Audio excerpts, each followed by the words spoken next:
Dat is die tema van vanoggend se woord is For His eyes only. For His eyes only. Ons leef in 'n wêreld waar mense baie waarde heg aan ander mense se opinies. Lyk ons goed genoeg aangetrek? Hoeveel mense ken ons? Hoeveel mense hou van ons? Natuurlik is dit nie 'n slegte ding nie, maar is mense se opinies die belangrikste ding in ons lewens? Sosiale media het dit nog erger gemaak, nog meer bewus gemaak van mense se opinies.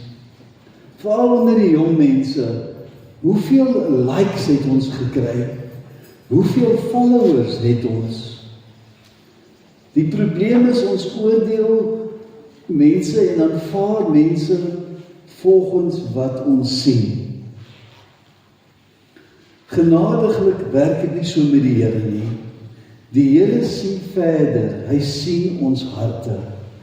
En ons lewens behoort so ingestel te wees, dat ons fokus is dat dit is for His eyes only.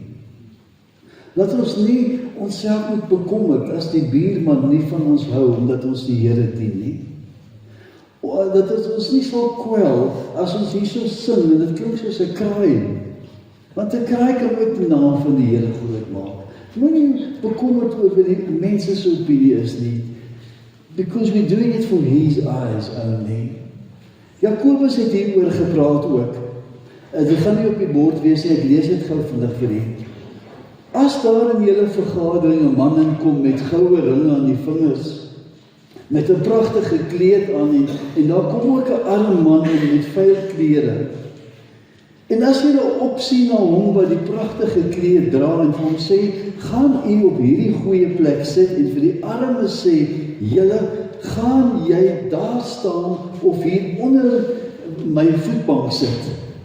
Het julle dan nie by julleself onderskeid gemaak en regters met verkeerde oorleggings geword nie? Die Here sien meer as wat ons sien, my boeties, en die Here sien dieper. Hy sien die hart van die mens. Kan ons die vraag vra vanoggend, waarom werk ek vir die Here? Waarom preek ons? Waarom wil ons 'n voorsanger wees?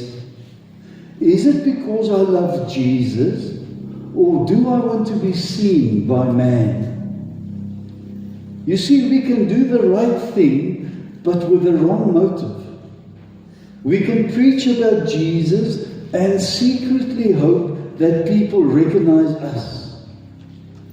It is a very fine line.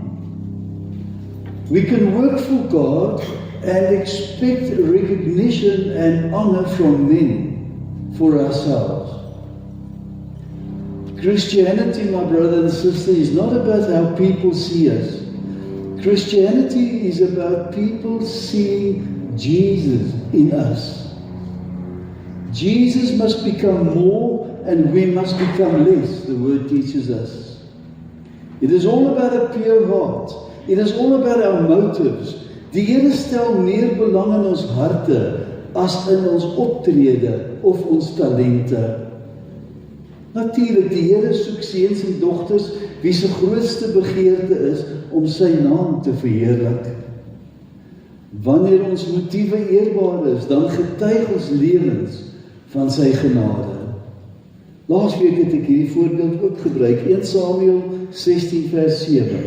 But the Lord said to Samuel, look not on his appearance or at the height of his stature, for I have rejected him. For the Lord sees not as man sees, for man looks on the outward appearance, but the Lord looks on the heart. God's choice, my brother and sister, is not on appearance, but upon the condition of one's heart. David was still looking after his father's sheep when God found a man whose heart belonged completely to him. Before David was a king, he was a worshipper. Long before he led a nation, he learned to walk faithfully with God in private. Dit is nog so vandag. God soek nie die wie die openbaar beïndruk nie, maar die wie getrou is, wanneer niemand sien nie.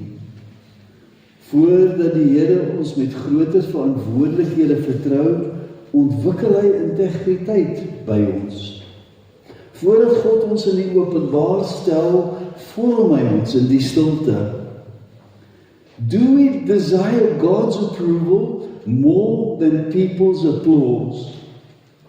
Matthew 6 verse 4 says, sodat julle liefdadigheid in die verborgene kan wees, en jou Vader wat in die verborgene sien, hy sal jou in die openbaar vergelde.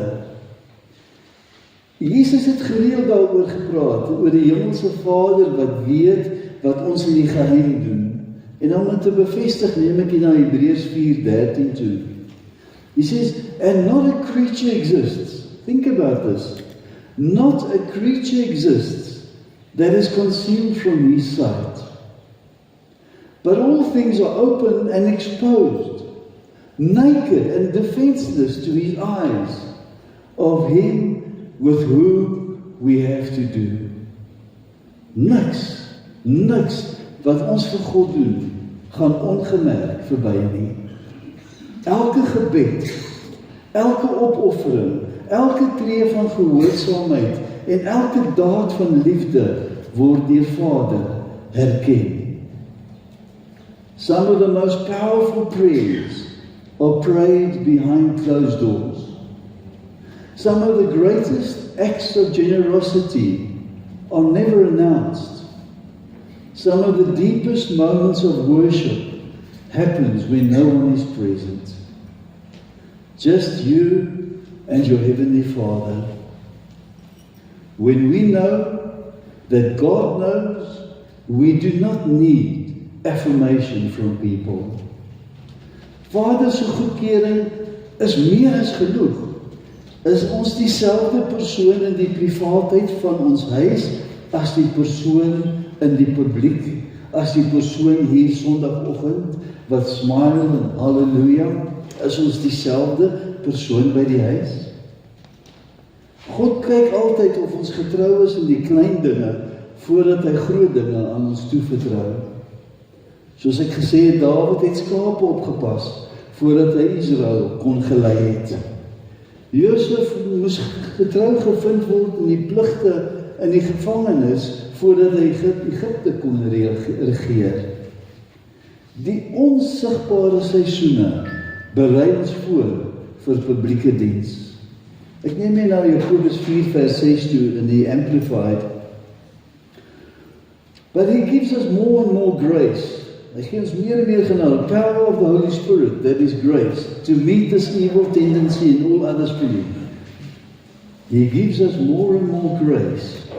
That is why he says, God sets himself against the proud and haughty, and gives grace continually to the lowly, those who are humble enough to receive it. Lucifer fell out of heaven because of pride. Kings lost their kingdoms because of pride. Religious leaders rejected Jesus because of pride. You see, pride seeks the glory that belongs to God alone. Trots wil onsself in die middel sit in plaas van Jesus. Trots sê, ek is seer gemaak in die kerk, ons het dit al so baie gehoor. Trots sê, ek is seer gemaak in die kerk, ek sal nie vergewe nie. Jakobus gee vir ons die sterkste waarskuwing in die Nuwe Testament oor hoogmoedigheid. Hy sê, God weerstaan die hoogmoediges, maar aan die nederiges gee hy genade. God weerstaan die hoogmoediges. Met ander woorde, if we imagine two people pushing against each other, one is trying to move forward while the other is standing firm in the way. When a person says, I can do this without God, I don't need his direction. I want the glory. I want people to notice me. God does not simply stand back and applaud their efforts. He takes a position against that attitude. God sets himself against that attitude. This is because pride puts itself where God belongs. Nederigheid sê,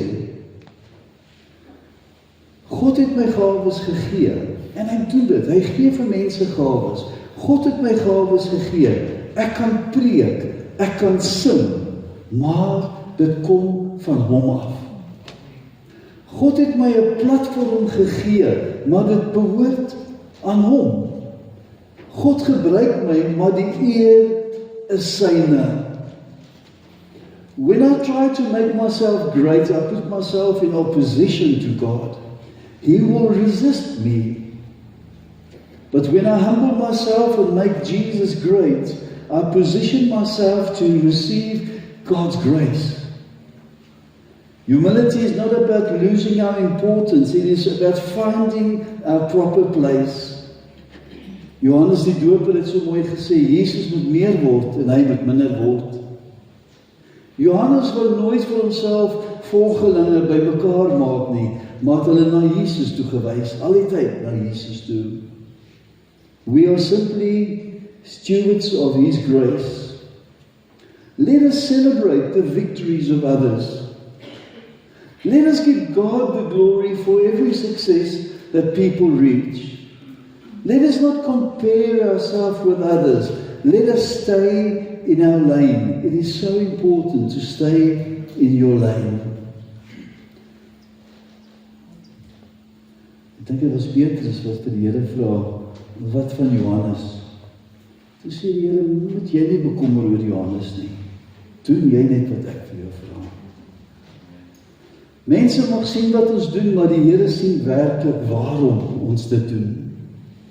Hier is rooi letter woorde. Woe to you, scribes and Pharisees, pretenders, hypocrites, for you clean the outside of the cup that it mooi mag lyk, and of the plate, but within they are full of extortion, prey, spoil, plunder, and grasping self-indulgence. You blind Pharisees, first clean the inside of the cup and of the plate, so that the outside may be clean also. My boetie en sussie, wanneer ons motiewe rein is, word ons bediening effektief. Ons bediening is effektief wanneer ons fokus om Jesus te verheerlik, om hom op te lig. Daar kom tye waar ons die Here sal dien, al word ons nie deur mense raak gesien nie. Dit is goed om elke nou en dan die Here te vra, die Heilige Gees te vra, om ons harte te deursoek, soos ons in die Psalms lees. Dit is vir my altyd so pragtig hierdie, Psalm 139, vers 23. Deurgrond my, o God, en ken my hart, toets my en ken my gedagtes, search me thoroughly, O God, and know my heart, try me and know my thoughts, and see if there is any wicked or hurtful way in me, and lead me in the way everlasting. En kyk of daar by my 'n weg is van smart, en lei my op die ewige weg. My boetie en sussie, as die bedoeling van ons harte rein is, en as daar geen versteekte agenda is nie, dan beloon die Here ons. Vader se beloning is altyd vir getrouheid. In die Ou Testament lees ons die verhaal van Naomi en Rut, dit is baie bekend by u. Toe Naomi se man en seuns dood is, het haar skoondogter Rut haar nie gelos nie. Deur haar gesindheid teenoor haar skoonma, wie 'n weduwee nou was, het Vader vir Rut beloon met 'n merkwaardige bestemming. Rut is 'n voorbeeld van 'n skoondogter wie getrou gebly het aan haar skoonma Naomi, omdat sy opreg lief gehad het. Ek neem nie na Rut 1 vers 16 toe, maar Rut sê, moenie by my aandring dat ek u moet verlaat om agter u om te draai nie. want waar u gaan, sal ek gaan. Waar u vertoef, sal ek vertoef. U volk is my volk, en u God is my God. Vers 17, waar u sterwe, sal ek sterwe, en daar begrawe word. Mag die Here so aan my doen, en so daaraan toedoen, net die dood sal skeiding maak tussen my en u. As a result of her faithfulness in not abandoning Naomi, God provided for Ruth. She would find enough corn in Boaz's field for herself and Naomi to eat. God gave Ruth protection and favor. God gave Ruth a new husband and a new family. Ruth became the great-grandmother of King David. Ruth became part of the genealogy of Jesus. Ruth was bereid geweest om Naomi om te sien, en God het na haar omgesien. Galasiërs 6 vers 9 sê, and let us not lose heart and grow weary and faint in acting nobly and doing right. For in due time and at the appointed season we shall reap, if we do not loosen and relax our courage and faint. Moet asseblief nie flou word nie, my goed Jesus nie. Die punt is dat God beloon opregtheid. Hy beloon die wie hom getrou dien uit liefde vir hom en nie uit eie gewin nie.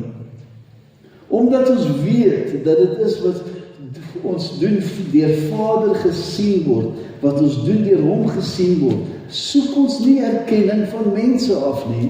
God se goedkeuring is goed genoeg. Elke stil gebed, elke ongesiende opoffering, elke geskenk, elke diens is kosbaar vir Vader. Niks wat ons vir die heerlikheid van God doen, is verniet nie. Niks wat ons vir hom doen, is verniet nie. Kan ons Vader dien, sonder om applaus van mense te soek? 'n Samaritaanse vrou praat met Jesus oor die regte plek van aanbidding. Sy vra, is die regte plek vir aanbidding bo op die berg, Gerizim, is 'n moeilike woord om te sê, wat in Samaria is, of is dit in Jerusalem, in die tempel? Jesus antwoord, sê Johannes 4:24, hy sê, God is a spirit. He's a spiritual being. And those who worship him must worship him in spirit and in truth, reality. Verse 24, God is gees, en die wat hom aanbid moet in gees en waarheid aanbid. God is a spirit. He's not confined to a specific place, on top of a mountain or in a temple. To worship in spirit comes from the heart and the Spirit dwelling in us. We can sing in church, we can raise our hands, we can kneel down every Sunday and still have a heart that is far from God. True worship is born in our hearts before it ever comes out of our mouths. Ware aanbidding is nie sekere tipe musiek nie, of tradisies nie. Ware aanbidding kom uit 'n eerlike hart en 'n eerlike verhouding met God. Die wie in gees en waarheid aanbid, is die wie aanbid uit hulle harte uit. Om in waarheid te aanbid beteken dat my lewe weerspieël wat my lippe sê. If I sing, I surrender all. Is dit regtig so? Want jy sien, die Here sien ons harte. True worship is not limited to a mountain or to a temple or any location or any style of music. True worship begins with a sincere heart whose desire is to honor and glorify our Heavenly Father. God is more interested in the worshipper than the worship. Die Here ontvang die aanbidding, hy ontvang die lied, maar hy ondersoek die hart van die persoon wie dit bring. Opregte aanbidding vloei uit suiwere motiewe. It's for his eyes only. It's not to impress anybody. It's for his eyes only. Aanbidding is 'n reaksie van 'n hart wat die goedheid en die heiligheid van God ervaar. When our hearts are fixed upon Him, worship becomes less about what other things and more about giving Jesus the honor He alone deserves. When we worship in a quiet place, when no one is watching, our worship here on a Sunday becomes an overflow of that private sessions of worship. It overflows on a Sunday. Worship is an overflow of the relationship we have with God. God is not looking for perfect performance. He is looking for the hearts who are genuinely loving Him and worshiping Him. Our worship becomes deeper than our attention is fixed entirely on Him. Mattheus 5 vers 8 sê, salig is die wat rein van hart is, want hulle sal God sien. Blessed are the pure in heart, for they shall see God. A pure heart is a heart that is not divided in its loyalty to God. 'n rein hart beteken nie iemand wat nooit gesondig het nie. Dit beteken dit is iemand wie se hart skoon gemaak is en aanhoudend aan God oorgegee is. As ons dink aan 'n glas skoon water, as ons net 'n bietjie grond daarin gooi, is dit nie meer skoon water nie. Daarom waarsku Jesus aanhoudend oor trots, oor bitterheid, oor jaloesie, onvergewensgesindheid, want dit maak ons harte troebel. Die belofte is dat as ons harte rein is, sal ons God sien. A pure heart does not mean a perfect person. It means a heart that is clean before God, who is honest before God, and who has wholly turned and consecrated himself to God. What would God find in our hearts this morning? Moses sought God's face more than miracles. David longed for God's presence more than earthly success. Mary chose to sit at Jesus' feet. Their desire for God became greater than any other desire. So is dit met God se teenwoordigheid in ons lewens. Hoe suiwer ons motiewe is, hoe makliker hoor ons God se stem en ons sien ons hom. Sonde vertroebel ons visie. Sonde maak dat ons na God kyk soos deur 'n vuil venster. Hy is daar, maar nie duidelik nie. Trots verblind ons, maar nederigheid maak dit maklik om God duidelik te kan sien. Ek wil begin om af te sluit. As followers of Jesus, we are not called to build our own reputation, but to reflect Him. Our desire should never be to become known ourselves, but to make Jesus known wherever we go. Every act of service, every prayer, every expression of love should point people away from us and towards our Savior. Throughout the Bible, God has always searched for hearts that are fully devoted to Him. May He find such a heart by us this morning, my brother and sister. Amen and amen. Kom ons bid net saam.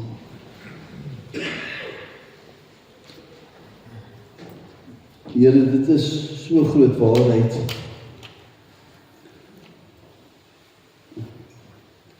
Die vlees en die gees is al ewig teen mekaar. En die vlees wil altyd gesien word. But Lord, we do it for your eyes only. En mag dit die motiewe en die bedoeling van ons harte wees, Here, wanneer ons enigiets doen. Of ons mense by die deur ontmoet, of ons vir mense koffie maak, of whatever ons doen, Here, dat ons dit doen, omdat ons weet ons doen dit voor U oë, met die regte bedoeling, om mense te wys die liefde van Jesus. Mense wat soveel wat sonder liefde is, Here, wat U so desperaat nodig het, en U die verantwoordelikheid ons ingemaak, om die boodskap van liefde uit te dra. Help ons, Here, dat dit nooit vir onsself is nie, nooit selfgesentreerd nie, nooit om die eer van mense te kry nie, maar om mense na U toe te verwys. Help ons, Here, en dis my gebed, in die wonderlike naam van ons Koning. Amen.